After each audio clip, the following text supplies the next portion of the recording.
भाजपचे डोंबिवलीमधले विजयी उमेदवार रवींद्र चव्हाण यांच्या विरोधात ठाकरे गटाचे दीपेश म्हात्रे निवडणुकीच्या रिंगणात होते। आपल्याबरोबर दीपेश म्हात्रे जी आहेत। दीपेश म्हात्रे जी, शरद पवारांची सुप्रिया सुळेंची तुम्ही आज भेट घेतली। खरं तर फेरमतमोजणीसाठी तुम्ही देखील मागणी केली आहे। तुम्हाला तुमच्या संपूर्ण या निकालाच्या दिवशी काय असं वेगळं वाटलं म्हणून तुम्ही फेरमतमोजणीची मागणी करताय? तुम्हाला काय ईव्हीएमच्या संदर्भात काही शंका आहे? मतमोजणीच्या दिवशी ज्या वेळेला 23 ईव्हीएम्समध्ये 99% बॅटरी होती, बॅटरीचं लाईफ 99% कसं असू शकतं जेव्हा त्या मशीन्समध्ये पूर्ण दिवसाचा पोलिंग झालेला आहे आणि 2 दिवस बॅटरी स्टँडबायवर ठेवली होती।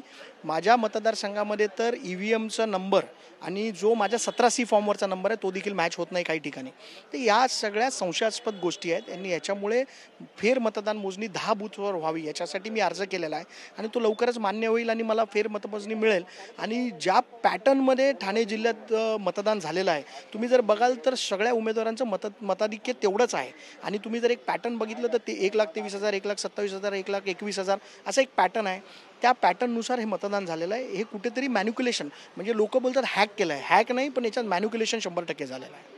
खरं तर आता सुप्रिया सुळे शरद पवारांची भेट घेतली, ज्या पद्धतीने संपूर्ण विधानसभेच्या निवडणुकीत शरद पवार जे आहेत ते झंझावाती प्रचार करत होते, हा त्यांना अनएक्सपेक्टेडली सगळ्यात संपूर्ण रिझल्ट होता। 10 त्यांचे उमेदवार निवडून आले।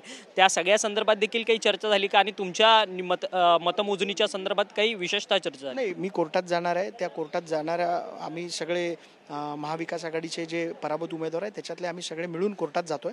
त्याच्या संदर्भातच चर्चा झाली, बाकी इतर विषयांवर चर्चा झाली। पण तुम्ही बघत असाल पवारसाहेब असतील, उद्धव ठाकरे साहेब असतील, यांच्या सभांना जी गर्दी होत होती आणि ते मतांमध्ये कन्वर्ट झालेलं नाही दिसत आहे, त्याच्यावरनं शंका घेण्यासाठी मोठं कारण आहे। तुम्ही बघितलं असेल नरेंद्र मोदींची सभा शिवाजी पार्कवर होती, त्या सभेला गर्दी नव्हती, पण उद्धव ठाकरेंनी ज्या ज्या भागामध्ये सभा घेतल्या त्या सगळ्या सभांना गर्दी झाली होती। तर हे कुठेतरी शंकास्पद आहे की ज्या पक्षाला लोकांचा रिस्पॉन्स, आपण बघत असाल तर ते विजय झालेत, एवढा मोठा विजय मिळाला पण कुठल्याही शहरामध्ये उत्साहाचं वातावरण दिसत नाही।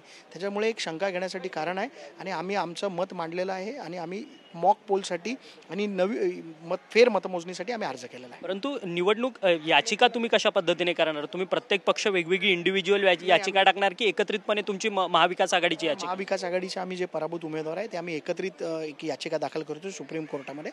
त्याच्यासाठी आजची मीटिंग त्याच्यासाठीच होती। परंतु ज्या पद्धतीने 132 उमेदवार भाजपचे जिंकून आलेत आणि महायुतीचे जवळपास 200च्या वरती गेलेले आहेत, खरं तर राज्यभर जसं उत्साहाचं वातावरण हवं होतं त्याच्यावरती देखील विरोधक सातत्याने प्रश्न उपस्थित करतात। मी आज डोंबिवलीमध्ये आम्ही ईव्हीएमच्या विरोधामध्ये आम्ही एक सह्यांची मोहीम सुरू केली आहे। 2 दिवसामध्ये 20,000 लोकांनी त्या बूथवर जाऊन सह्या केलेल्या आहेत। याचा अर्थ लोकांमध्ये किती निरुत्साह आहे आणि लोकांना हा निकाल पटलेला आहे की नाही। लोकशाही जिवंत ठेवण्यासाठी लोकांनी आज रस्त्यावर उतरणं गरजेचं आहे या ईव्हीएम आणि या सगळ्या मतदान जे झालंय त्याच्या विरोधात, असं मला वाटतं। खरं तर धन्यवाद, तुम्ही आमच्याशी बातचीत केली। हे होते दीपेश म्हात्रे, जे ठाकरे गटाचे उमेदवार होते डोंबिवलीमधले। त्यांचं म्हणणं असं आहे की संपूर्ण निवडणुकीमध्ये मॅन्युप्युलेशन झालेलं आहे, त्यामुळे हा सगळा वोटिंग पॅटर्न जो आहे तो मतदानाच्या दिवशी ठाण्याच्या संपूर्ण अनेक विभागांमध्ये दिसून आला, असं त्यांचं मत आहे। व्हिडिओ जर्नलिस्ट सिद्धेश नाईकसह अक्षय मंकणी, TV9 मराठी, मुंबई।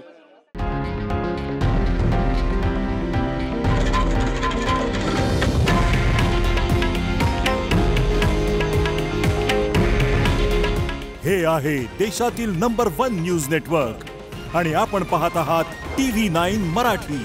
काळजी तुमची, हित महाराष्ट्राचं।